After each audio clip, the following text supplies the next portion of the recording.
ನಮಸ್ಕಾರ ಸ್ನೇಹಿತರೆ, ಭಗವದ್ಗೀತೆಯ 8ನೇ ದಿನದ ಜ್ಞಾನಪಯಣಕ್ಕೆ ಸ್ವಾಗತ.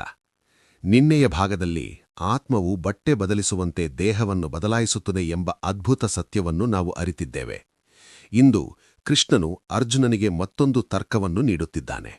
ಒಂದು ವೇಳೆ ನೀನು ಆತ್ಮದ ಅಮರತ್ವವನ್ನು ನಂಬದಿದ್ದನೂ ಸಹ, ಸಾವು ಎಂಬುದು ಹೇಗೆ ಅನಿವಾರ್ಯ ಮತ್ತು ಅದರ ಬಗ್ಗೆ ಕೊರಗುವುದು ಹೇಗೆ ವ್ಯರ್ಥ ಎಂಬುದನ್ನು ನಾವು ತಿಳಿಯೋಣ.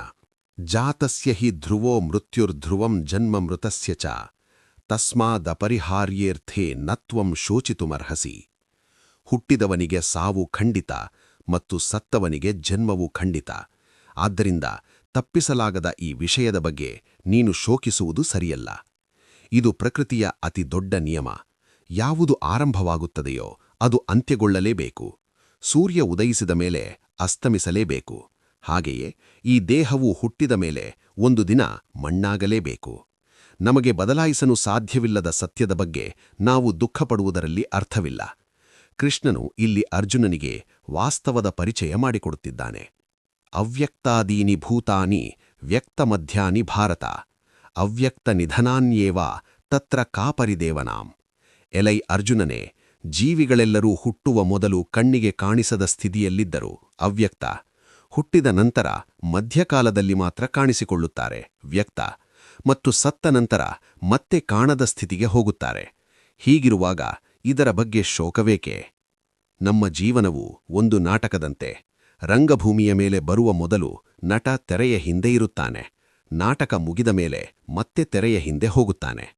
ನಾವು ಕೇವಲ ಆ ಮಧ್ಯದ ಕಾಲದ ನಟನೆಯನ್ನು ನೋಡಿ ಇದು ಶಾಶ್ವತ ಎಂದು ನಂಬುತ್ತೇವೆ. ನಾವು ಎಲ್ಲಿಂದ ಬಂದೆವೋ ಅಲ್ಲಿಗೆ ಹೋಗುತ್ತೇವೆ ಎಂಬ ಸತ್ಯ ತಿಳಿದರೆ ಸಾವು ಭಯ ಹುಟ್ಟಿಸುವುದಿಲ್ಲ. ಆಶ್ಚರ್ಯವತ್ ಪಶ್ಯತಿ ಕಶ್ಚಿದೇನಂ ಆಶ್ಚರ್ಯವತ್ ವದತಿ ತಥೈವ ಚಾನ್ಯಃ ಆಶ್ಚರ್ಯವಚ್ಚೈನಮನ್ಯ ಶೃಣೋತಿ ಶ್ರುತ್ವಾಪ್ಯೇನಂ ವೇದ ನ ಚೈವ ಕಶ್ಚಿತ್. ಕೆಲವರು ಈ ಆತ್ಮವನ್ನು ಆಶ್ಚರ್ಯದಿಂದ ನೋಡುತ್ತಾರೆ, ಕೆಲವರು ಇದರ ಬಗ್ಗೆ ಆಶ್ಚರ್ಯದಿಂದ ಮಾತನಾಡುತ್ತಾರೆ, ಇನ್ನು ಕೆಲವರು ಆಶ್ಚರ್ಯದಿಂದ ಕೇಳುತ್ತಾರೆ.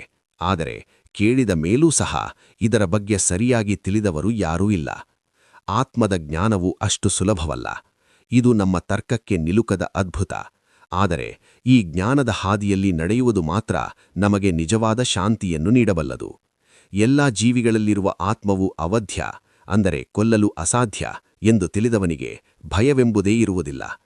ಸ್ನೇಹಿತರೆ, ಇಂದಿನ ಭಾಗದಲ್ಲಿ ಕೃಷ್ಣನು ಸಾವಿನ ಅನಿವಾರ್ಯತೆ ಮತ್ತು ಬದುಕಿನ ಅಶಾಶ್ವತತೆಯನ್ನು ತಿಳಿಸಿಕೊಟ್ಟಿದ್ದಾನೆ. ಇದು ಕೇವಲ ಜ್ಞಾನವಲ್ಲ, ಇದು ಅರ್ಜುನನನ್ನು ಯುದ್ಧಕ್ಕೆ ಸಿದ್ಧಗೊಳಿಸುವ ಮೊದಲ ಹಂತ. ನಾಳೆಯ 9ನೇ ಭಾಗದಲ್ಲಿ ಒಬ್ಬ ಕ್ಷತ್ರಿಯನಾಗಿ ಅರ್ಜುನನ ಕರ್ತವ್ಯವೇನು, ಯುದ್ಧ ಮಾಡದಿದ್ದರೆ ಅವನಿಗೆ ಬರುವ ಕೀರ್ತಿ ಅಥವಾ ಅಪಕೀರ್ತಿ ಏನು ಎಂಬುದನ್ನು ಕೃಷ್ಣ ವಿವರಿಸುತ್ತಾನೆ. ಮರೆಯದೆ ವೀಕ್ಷಿಸಿ. ಧನ್ಯವಾದಗಳು.